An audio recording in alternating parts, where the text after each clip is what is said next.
सूते वाला जगहिया पे कुल कपड़ा पसार देले बड़ा सन। गोलवा एकदम पगला गेल बा, ओकरा बुझाते नहीं तनिको। बताओ मचनवे पर सब एक पसारे के रहे, इन जगह है ना मिलल है। मन करता कि सब उठा के फेंक दी उन्हें। ओह नो, लेकिन बुझात नहीं तनिको। बताओ उठे बैठे वाला जगह पे अग्नि के कपड़ा पसर ले बड़ा सर। ई बाप रे बाप, ठंडा में तो गरी कहीं जाऊँ आवे के मन नहीं करे, एकदम मिजाज एकदम सियाए नहीं खा ले बच्चा।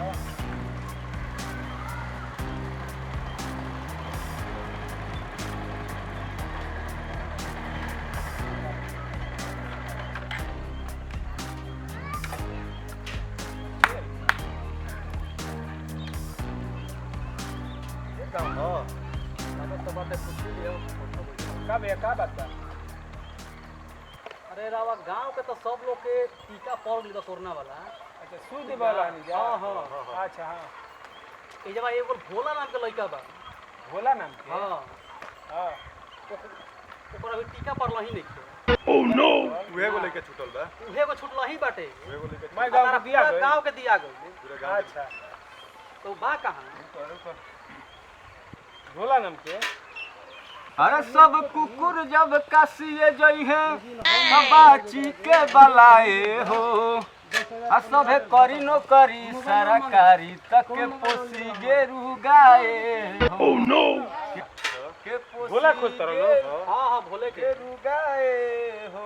और तनी बोलैती ए भोलवा, का भैया हेने आप। का बात हो?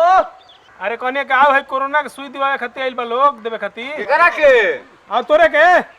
तोरे भोलावा नहीं खे तो हां, भोलावा कहां? भोला खेत के मत लौकत नहीं, हम भोलावा थोड़े हैं। आओ सुई दिवावे के बाद सब गांव के दिया गए। रुका हम बेचारा माल है भाई, सब गोलमाल है। आओ तो भाग भाग हुए हां तो का दे भागता भागता का दे हां जोई को कहां जी है हेलो भोलवा, ए भोलवा कहां हुए भागता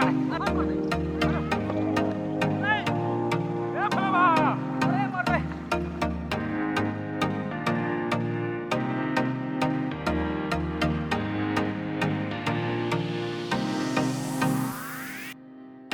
धारा धारा धारा आ तारा के बरा अरे हां कैसे जाइबो? भार करा के धर मत दे।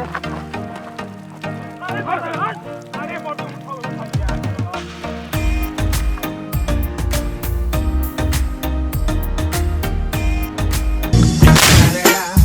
It's the motherfucking Eagle Double G. आई रे माई से ना। अरे भैया बहुत देर से बोले बा। अरे कहीं से देखा ऊपर में करके ऊपर से भैया हमरा कुल खानदान में कोई कोरोना ना भाई, हमरा ले सोई है। ए भैया हम ना हो, ए भैया ना ना हम ले सोई ले हम सब भैया हम सुना गई हो। ए भैया ना लेबो सुना लो, ले ले जस्सी करी आ उजर का होई सोना के हां देखो सुई लगवाई हमरा कोरोना के भैया। ए भैया सोना सी करी उजर का सोना हो ए व्हाइट गोल्ड है। ए भैया हम उतारन पे आदमी मुंह तरह का भैया हम लगाई हम लगाई मैं पढ़नी हां मैं गांव के ना ना अखबार में पढ़नी हम आदमी मुंह तरह मोत रहना आदमी हम 3-4 दिन पहले लेगा सुई लगा कहीं नहीं। हां मोत रहना आदमी ये हमारी ये के ले रहो। ये सब दे लो भैया हमरा। हमरा सुई लोग भैया ना ना ए टांग ए भैया ना हो सुई ना लगाई मानी ना वैसे ना मानी। ए भैया सुई लगाई मैं भैया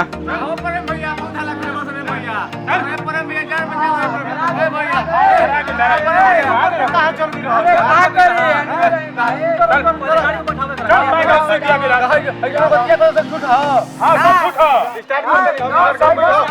स्टार्ट कर भैया कुछ नहीं बेटा तोरा गांव के सब लोग सुन जाई बा। सब ले लाश हां भैया हम 4 दिन पहले हम सुई ले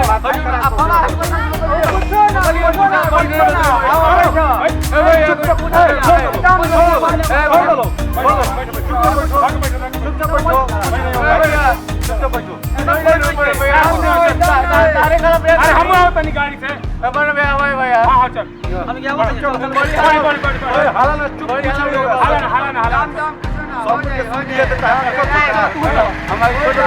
अरे कुछ ना होई हम कह देनी नो।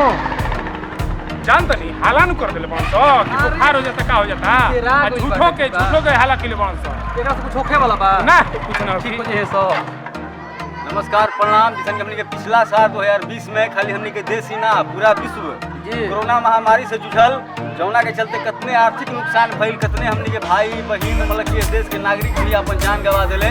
लेकिन आज भारत के डॉक्टर के प्रयास से, वैज्ञानिक के प्रयास से भारत ए महामारी के वैक्सीन बना ले बा। जौन की अभी कोरोना योद्धा जैसे जे भी रहल पुलिसकर्मी, स्वास्थ्य कर्मी, सफाई कर्मी लोग के पड़ रहल बा। लेकिन आने वाला कुछ समय के बाद हमने के पूरा भारतवासी, पूरा हर राज्यवासी जे सबके दिल जाए।